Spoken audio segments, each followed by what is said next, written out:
माँ जी कहाँ लीचड़ों के मोहल्ले में रहने आ गए हम। मेरा तो सवेरे सवेरे मूड ही खराब हो गया है। अरे बहू क्या हो गया, क्यों सुबह सुबह बड़बड़ा कर अपना मूड खराब कर रही है? और क्या होगा माँ जी, वही कौशल्या निवास वाले दिमाग खराब करते थे। सुबह सुबह 6 बजे उठकर बाहर आंगन में आई थी, सोचा तो थोड़ी देर यहीं पर बैठकर ताजी हवा में योग करूंगी। लेकिन ये देखो, ताजी हवा तो तब मिलेगी ना जब लोग हवा को शुद्ध रहने देंगे। सुबह 5 बजे ही चूल्हा जल जाता है उनके घर में। घर से बाहर निकलो तो बस धुआं ही धुआं। अरे भाई, लाखों खर्च करके यहाँ पॉश कॉलोनी में मकान खरीदा था कि इसलिए कि सवेरे उठते ही चूल्हे के धुएं को सूंघकर अपने दिन की शुरुआत करें हम लोग। अरे बेटा अब क्या बताए, पूरा मोहल्ला इनकी हरकतों से परेशान है। अरे अगर इतना ही देसी रहन सहन रखना है तो जाकर गांव में बस जाना चाहिए ना। शहर में रहकर बाकी लोगों का जीना क्यों मुश्किल करके रखा है उन्होंने। सारी उम्र की कमाई इस मकान में लग गई और अब यहाँ रोज रोज की किचकिच पीछा नहीं छोड़ रही। गरिमा और शैलजा बातें कर रहे थे कि पड़ोस में रहने वाली ममता भी वहां आ जाती है। अरे गरिमा, आजकल तुम मॉर्निंग वॉक के लिए नहीं आ रही हो, तभी तो ठीक है ना तुम्हारी। अरे मॉर्निंग वॉक करके कौन सा फायदा मिलने वाला है।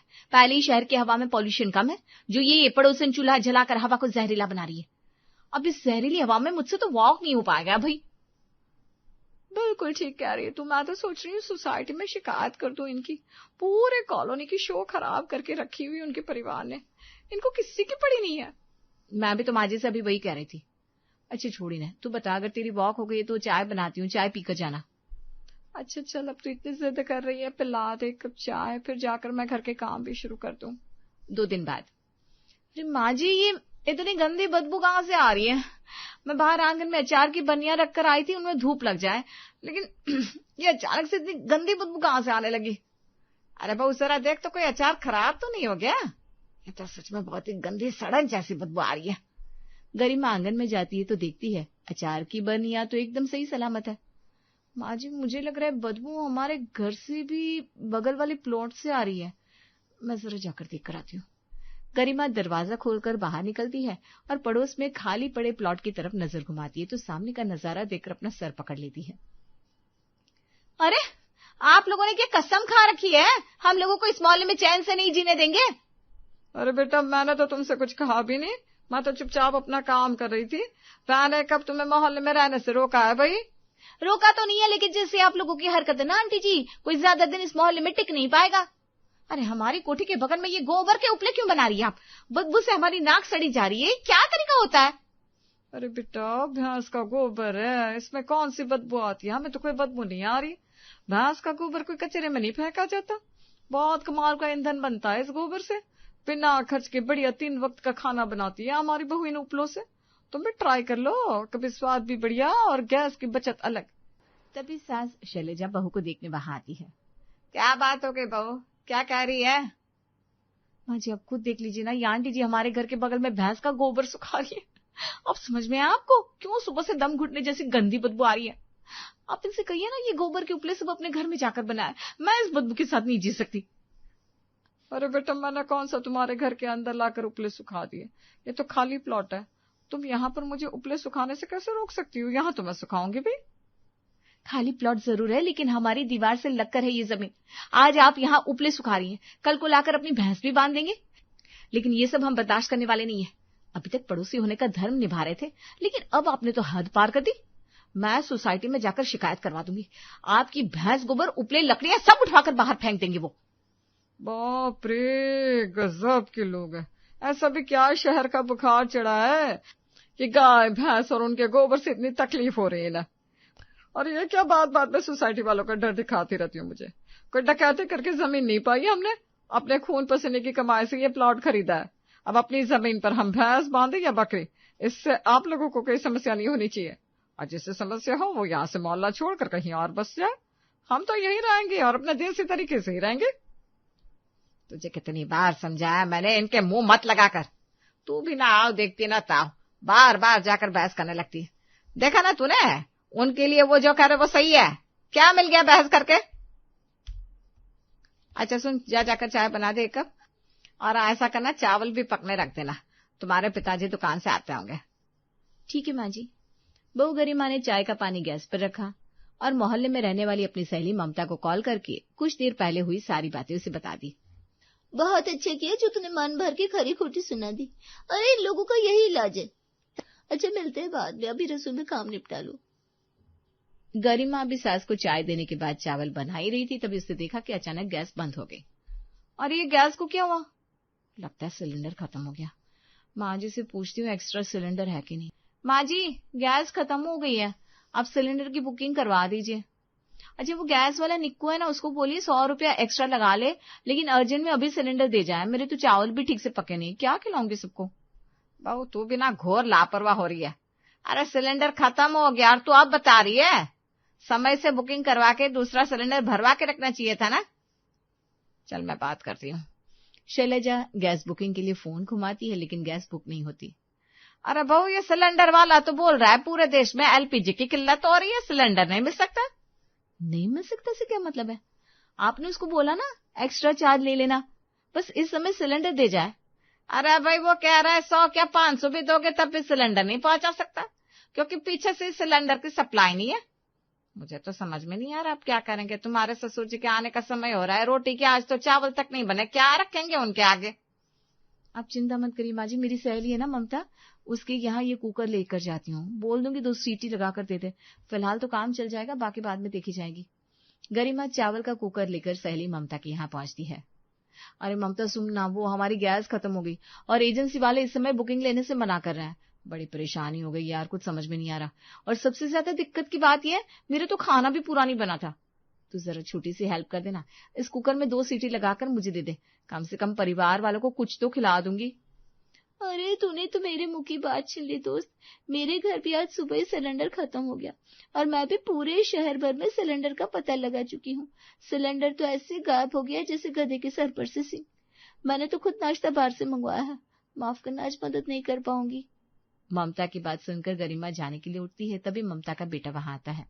ममता का बेटा कहता है, माँ पापा ने बोला अच्छी सी चाय बनाकर दे दो, अभी आपने 5 मिनट पहले जो चाय बनाई थी उसमें अदरक नहीं था। भाई साहब को पता नहीं क्या कि तेरी रसोई में गैस नहीं है? सहेली की बात सुनकर ममता के चेहरे का रंग उड़ जाता है।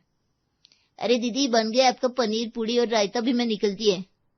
अच्छा, तो अब समझ में आया, सिलेंडर खत्म नहीं है, बस तो अपनी गैस पर मेरे चावल पकाना नहीं चाहती थी। अपने परिवार के लिए पूरी कचौड़ी पकवान बना रही है और अपनी सहेली के लिए चावल तक उबाल कर नहीं दे सकती तू। तो कहना तो नहीं चाहिए, लेकिन बड़ी आस लेकर अपना समझकर मैं यहाँ आई थी। तुझे अपना दोस्त समझकर कितनी दफा चाय नाश्ता कराया, उसकी कोई गिनती नहीं है, और तूने आज एक चावल पकाने से इनकार कर दिया। देख गरिमा, ये इमोशनल बातें करने से कुछ नहीं होता। इस समय जबरदस्त किल्लत चल रही है गैस की, गैस मिल नहीं रही, ऐसे में मैं दोस्ती नहीं निभा सकती। तेरे साथ आज दोस्ती निभाओ तो कल को मेरा बच्चा ही भूखा बैठा नजर आएगा। तूने वो बात तो सुनी होगी, मुसीबत का समय दूसरों की मदद करने से पहले अपनी सहायता करे। गरिमा मुंह बनाकर ममता के घर से बाहर निकल आई। बाहर उससे काम वाली पुष्पा मिलती है। अरे मैडम, ये कैसी मुसीबत आई है आपके ऊपर? वैसे तो ममता मैडम के पास एक सिलेंडर भर रखा है, लेकिन वो बोली कि किसी को देगी नहीं।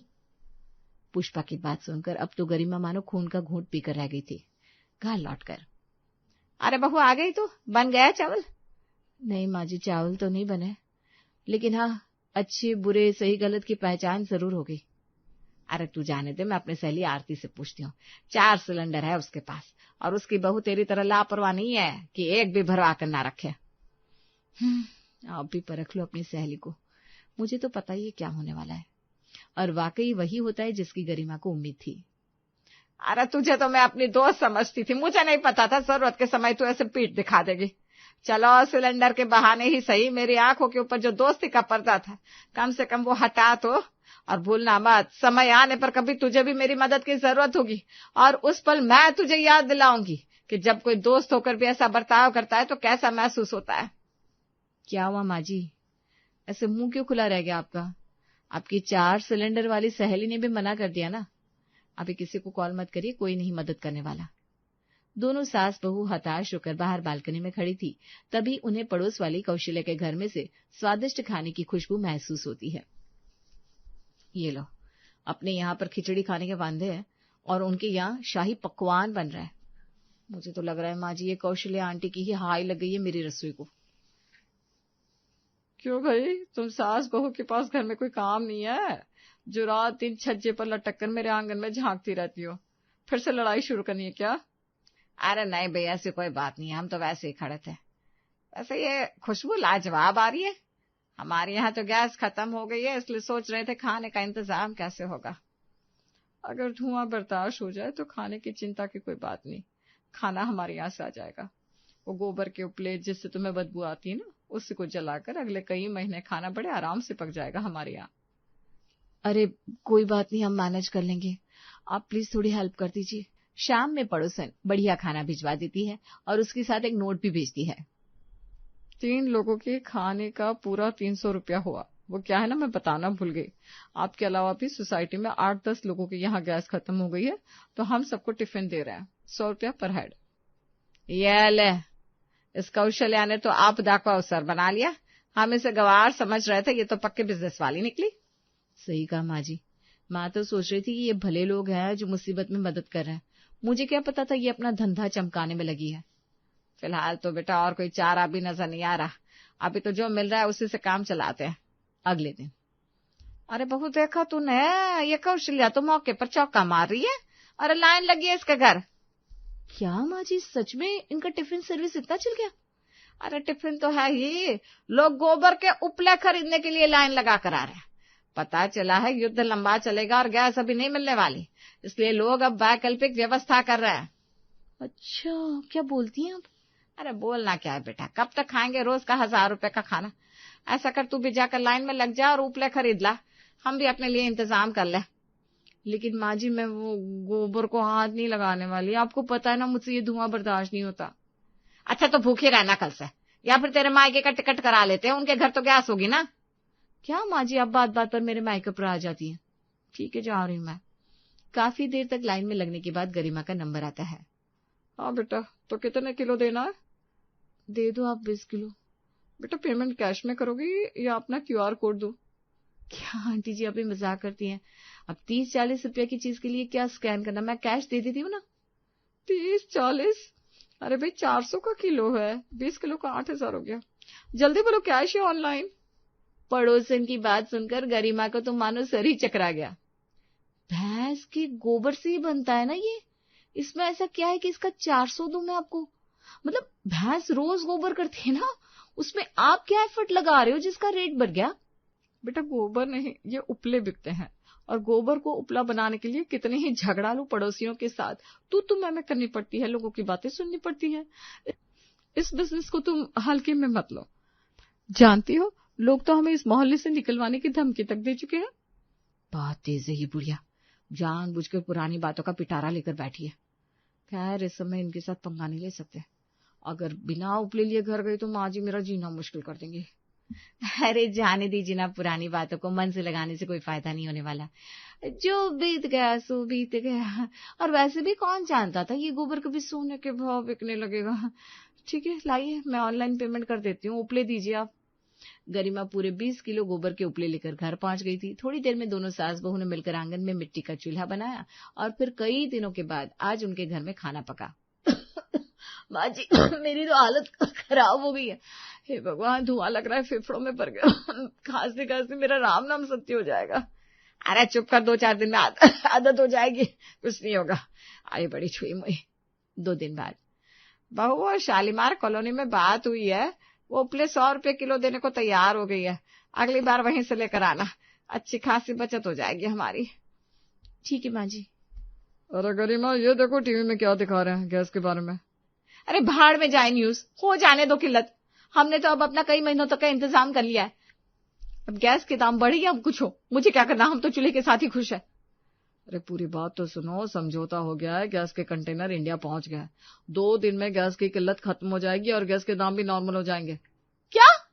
गैस की किल्लत खत्म हो गई? लेकिन इस घबराहट में जो मैंने हजारों की उपले खरीदे उसका क्या? फिलहाल मैंने बुकिंग कर दी है, परसों तक सिलेंडर आ जाएगा। आप लोग अब रिलैक्स हो जाओ। हजारों रुपए का चूना लगने के बाद अंत में रसोई में सिलेंडर वापस आ गया था और बहू गरिमा ने आज चाय नाश्ता खाना गैस पर ही बनाया था। गरिमा बहू, एक बात कहो, 1000 रुपए का सिलेंडर 20 दिन भी नहीं चलता, और अगर हम उपले जलाकर खाना बनाए तो 1000 के उपले में कई महीने काम चल जाएगा। हाँ माँ जी, मुझे भी लग रहा है कि बात तो आपकी सही है। ऐसा करते हैं, एक वक्त का खाना उपले से ही बनाएंगे, सस्ता जुगाड़ है, क्या जाता है। वैसे भी अब तो हमारा हाथ सेट हो ही गया है चूल्हे पर, और गैस की किल्लत खत्म होने के बाद उपले कोड़ियों के दाम में बिकेंगे। रसोई का बजट सुधारने का गरिमा और शैलजा को रामबाण तरीका मिल गया था। एक सप्ताह के बाद, अरे बहन जी, ये क्या है? इतना धुआं क्यों किया है आपने? पोल्यूशन क्यों फैला रही है आप? माँ जी, लगता है इन्हें भी हमारी तरह झटका लगेगा तभी ये समझेंगे। खैर, हमें क्या, हम अपनी सस्ती रसोई का जुगाड़ करते हैं। जो बोलता है उसे बोलने दो। हाय रे, ये मजबूरी अच्छे अच्छों का तेल निकाल देती है। और देखो तो, कभी गोबर को देखकर मुंह बनाने वाली लड़की आज खुद चूल्हा लगाकर खाना बना रही थी।